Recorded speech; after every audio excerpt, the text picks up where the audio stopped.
Welcome to the Lead and Learn Lounge, the podcast for paediatric allied health professionals who want to lead with heart, purpose, and a little bit of play. We're your hosts. I'm Lauren Haskins. And I'm Marion Giddy. This podcast is your invitation to pull up a chair, slow things down, and join us for real conversations about what it really means to lead in paediatric practice today. We're not here to hand out expert advice or perfectly packaged solutions. Instead, we'll be sharing honest reflections, asking thoughtful questions, and exploring the things that matter. From building inclusive teams and rethinking workplace design to understanding your own leadership style. Including if you're someone who's wired a little differently. Whether you're leading a team, leading a project, or simply leading yourself through the next stage of your career, there's something here for you. So get comfy and let's lead and learn together. Welcome back to another podcast session with Marion Giddy from COE Speech Pathology, and I'm Lauren Haskins from Let's Grow Together, and we are talking all things leadership in the paediatric allied health space. So nice to have you here, Marion. Be here again. Today, we said from the outset, this was going to be a big topic. We're talking about, we said that this may be a conversation that goes across a few parts. So this is part one, but our first big topic that we're wanting to really start to dive into is the complexities of teams and how we can lead and develop these teams. It is a really big topic because it's, where do we start? Where do we start with some of this conversation? And as soon as we started, starting to talk about it before pressing record, there were things that we wanted to cover and things that we wanted to talk through. In particular, what is it that we need to consider when we bring humans together from different backgrounds, different experiences, different values? What are things that we need to consider in order to be able to lead and develop a functional team? And I say functional, any team, whether it's, but particularly in this paediatric allied health space. It's a big one, right? How do we get cohesion? How do we get alignment? How do we get, diverse, unique individuals working together towards a shared vision or goal in that organization? And it's a big topic. Like, wow, there's so much that goes into this that we can rabbit warren into, whether it's communication or whether it's, roles and structures and different principles. But we'll see where we get to. And we're also really keen to hear from our listeners, from our audience. What are some of the challenges that you're facing in leading and developing your team? What are some of the things that we can talk about that may be able to support you on this journey? I'll share with you that when I first started my private practice, I was working part-time and on my own as a sole trader. And very quickly, within 4 to 5 years, I had a team of over 45 humans. And oh my gosh, like even saying that, I'm tired. There were so many lessons for me in leadership in that journey. There were so many things that didn't go the way that I had ever intended, or now reflecting that I'm not proud of, or that I'm not happy with, but they were all lessons and they were all things that I learned along the way. And probably the biggest thing that I learned was the importance of having a structure and a foundation to come back to.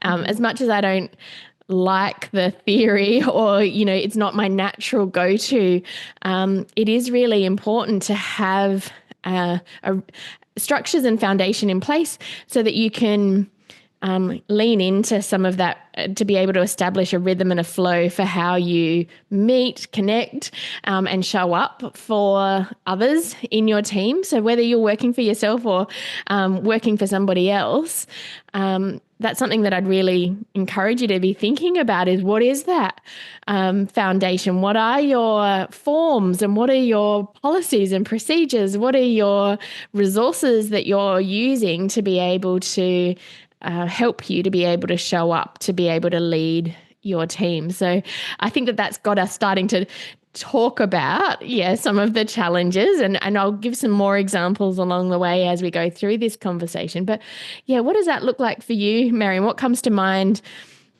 when we Actually, started what was talking coming about to mind as you were speaking was the metaphor of an organism, and I think that's how I think about teams. Like they're living, breathing organisms, with multiple connection points between different body parts, different roles that do different things. So communication channels, as you said, processes and structure of where does information flow, how often, how do we connect together, how do we move separately, and do our own things, and defining how that works within a team is our journey, I think, is what you're referencing. Like no one starts a private practice, or as a sole trader and then thinks about, I'm going to think about my governance structure, right? That's just not, it's certainly not what I've done. But I'm a relief to hear that that's not what you initially thought of.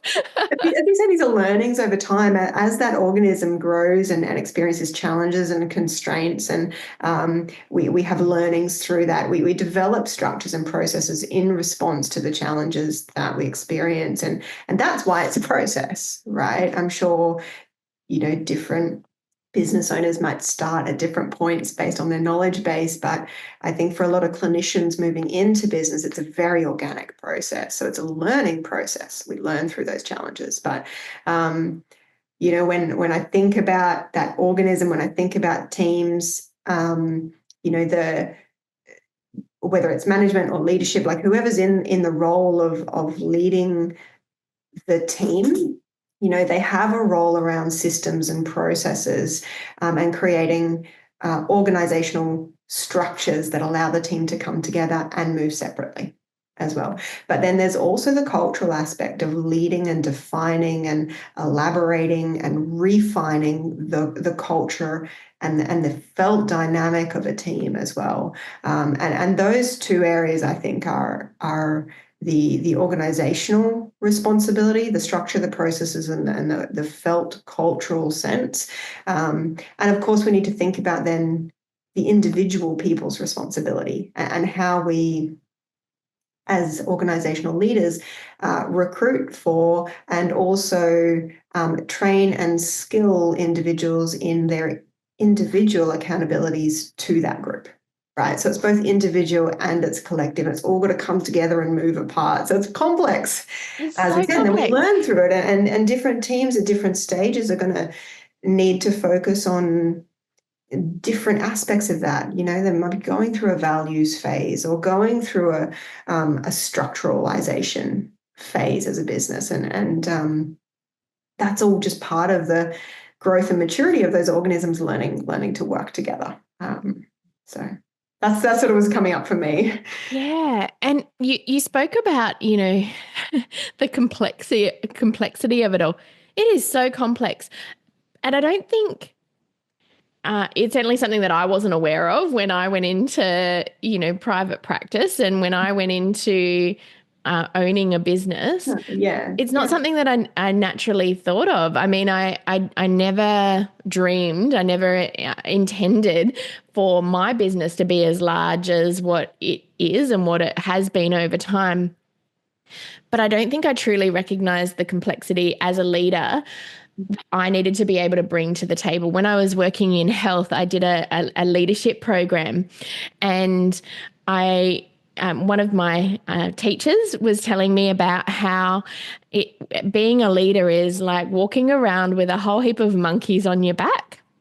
And as you maneuver through your day and as your team members approach you, they're adding monkeys. So, they're adding things onto your load and adding things that you need to then carry around with you. Yeah. But I guess, the reflection for me is that those team members may not be aware of the monkeys that you're already carrying. And for me, those monkeys might be accounting and finance, which is that is not my skill set. That is not something it's not something that lights me up. It's something that needs to be done. And it's something that's, as a business owner, sometimes weighs quite heavily. It's a really big monkey and it's weighing heavily on my back. HR, we might be working through a number of different things across, that HR process, from recruitment to, to retention to just the day-to-day HR side of things. That could be another really big monkey on your back. So your team may not necessarily know all of the monkeys that you're carrying around, and sometimes those monkeys are wild.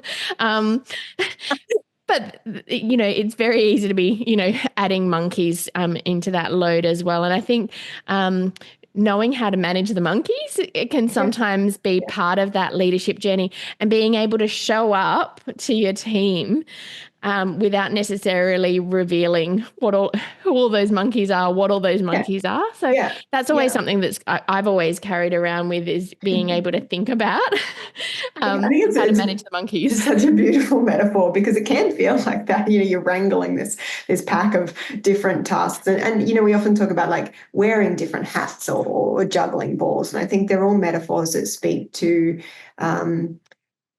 In managing or leading, one of the skills that I'm working with people the most, leaders in the CUI team, is how to effectively prioritize, and the difference that can make, and how prioritization and planning are not the same thing. So I think one of the things that makes prioritization so difficult is because it requires us to say no to something we value.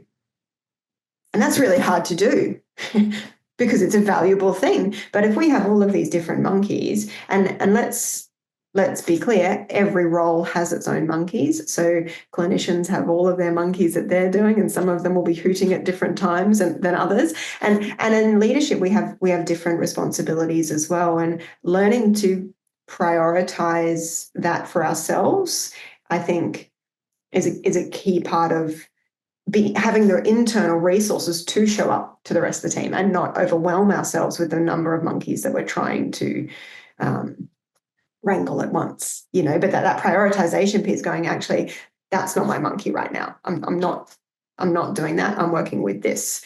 And, you mentioned people bringing monkeys to you, and I think that makes me think about, I think the structures in our business around accountability and around delegation as well. At CUI, we have a fairly decentralized way of working. So we talk a lot about roles and responsibilities. We don't have a hierarchical structure. So there's not, I think there's, not that it doesn't happen, of course it happens at every team, but there's less instances of people bringing a monkey to someone just because they're the senior. Right. It's more like seeking support from a role specific person. And I think that level of clarity is probably, we think it's helpful anyway, because you can kind of counter back with, well, why are you bringing this monkey to me? Yeah. It's your monkey. And then there's a process for seeking support or seeking to be challenged within a team. And that comes back to those processes and structures that businesses create and find over time through some of these challenges. But I think when I thought about leading and developing teams, I thought, what are the principles at play in the challenges that we can experience? And for me, that support challenge polarity is a big one. How do we make sure we're not over supporting or under supporting, over challenging or under challenging? And blending between that in the way that we engage in feedback processes or training processes, and building these rhythms in a team as well. I think that's one piece of complexity. I think structure, as we've talked about, is another one. Do we have the structures in place that this organism needs to breathe and work together effectively? And then, that clarity and responsibility is being a key part of it as well. In relation to your monkey metaphor, do we know what our key monkeys are, and how skilled are we in prioritizing and working with those monkeys as well? So, there's an element of boundaries and communication in that. I'm so glad we're recording this, Marion, because I'm going to have to go back and listen to it, because there were so many moments in there that were real aha, slap the table kind of moments. And I was like, oh, I feel like I need to just write that down. So I'm glad that we're going to come back to it. One of the things that you said that was one of those slap the table aha moments was that prioritizing and planning are really different. And that idea, and like what got me thinking about it, when we're talking about managing the monkeys, as a leader, something that I really struggle with is, how to fit everything in my day. I've got so many things that are on my list that I need to get done in the day. I'm planning out all of these different projects and all of the things that I'm getting done. Yeah. But that idea of prioritizing and even, what that looks like coming home or, moving into the day, because it's a never ending list, right? Those monkeys don't go away. Absolutely. They don't go away when you come through the door. But then how do you prioritize those tasks and those responsibilities to be able to show up for your team? So I think that was something that you said that, it certainly has got me thinking about, that difference between planning and prioritizing. And then the other thing that really came up for me was also this idea of bringing teams together and, when we're developing teams and I think in the allied health space, we've been in a position where we've really needed team members. And sometimes that idea that when we're recruiting, it's like, oh, you've got a degree in, in that field that I'm really needing. Yeah. Like, yep, you'll be great for our team. Let's bring you in. And I think qualifications, right? That's got the qualifications, and you're looking at qualifications, and that is the starting point to a role as an allied health professional. Is have you done the degree? And you seem like a nice person, and come on board. It's that idea. And I think we've been in a really tricky space in allied health where that's been the main thing that we have been looking for. And I think part of my journey has been about finding out what is that good fit. You can have the qualifications and you can have the experience and you can have the skills, but you may not have the culture and the values and the alignment from a team perspective. And like vice versa, you may be a really kind, incredible, awesome human, but you may not align with our team, from that culture perspective, or you may not have the skills required to be able to do the role. So I think in terms of leading and developing that team and like you said, contributing to this idea of an organism and an ecosystem for me, like this idea of a team is like an ecosystem, which, I think ties in very nicely with the idea of an organism. It's very much about, how, as a leader, how are we making some key choices and key decisions that are going to feed the ecosystem or feed the organism to be able to establish and lead and develop a team. Big question. How do we do that? So for you, you were talking about how that structure and that foundation is really important for you. As a starting point, because I think, as we've said, this conversation can go on for a long time. I think as a starting point, where would you encourage people who are looking at developing a team, looking at leading a team? Like, is there a starting point for you if you could go back to your earlier self and to be able to think about what you would have liked to have known? What would you suggest? I think this might be yes, and I'll answer, but I want to preface it with I actually think this might be part of my lens and how I tend to view situations anyway, so it might be different for others. I think that coming back to what we spoke to in an earlier episode, we need to start with vision. So we need to know where we're going and what that looks like. Why are we wanting to lead a team? Why is that important? What's that going to do for this organism? What's that ideal point? And then real clarity. Said this before, but in the role, the responsibilities of the role. So one of the things that I've worked on with a recent leadership coach was redefining our position descriptions, and it's still in process, but the thinking principle behind it is to not only describe the qualifications, like we talked about at the start, or the skill set, which I think that we tend to do relatively automatically with them. These are the KPIs of the role. These are the expectations. This is what we want you to be able to do. We also need to be defining the attitude of that person, the values that that person might hold or bring that are in alignment with the team. Maybe even depending on the role, some of the personality structures that are going to shine in that role, and identifying who might not. So we can use that at the start to make sure that we're onboarding people into the team that are as closely aligned as possible. And then what are the trainings and supports that we have to get them to meet those expectations, and how quickly can we course correct if that's not the case? Can we have conversations about support and about challenge when that's necessary? And I think clarity for me is a really key principle in this across those different areas. Are you clear who you're recruiting for or who your ideal team member is? And then also the what in their role and how you're going to help them get there and how you're going to give them feedback along the way as well, because we all need those feedback loops when we're stepping into a new role. We need clarity at the start.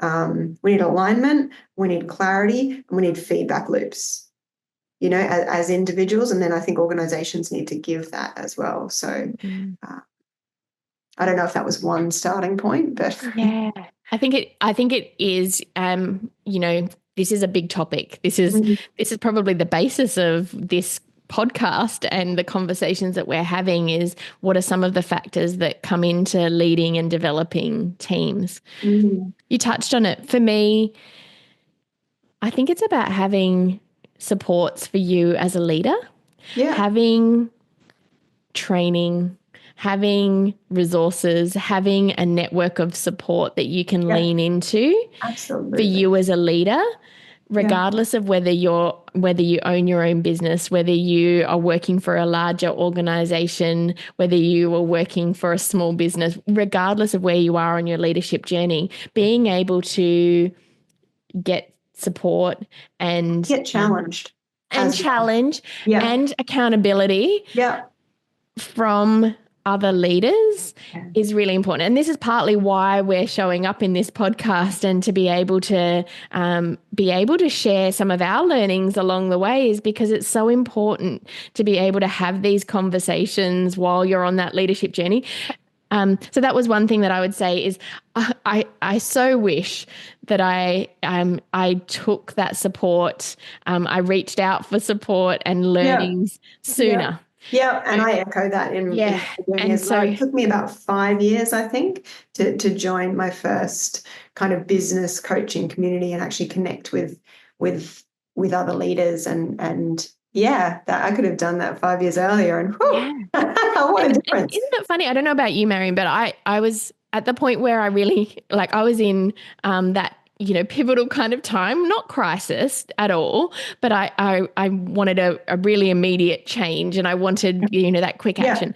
However, there was so much stuff that I could have been implementing earlier had I gotten that support and guidance and resources. People that have already walked that path, I could have really implemented that a lot sooner. So that's something that I would certainly for clinicians, right? We know that mentoring is a really important thing, and that it's separate to supervision. It's different support, and I think you and I have talked about this before. We understand how important mentoring is for early career therapists, and even all the way through our clinical careers.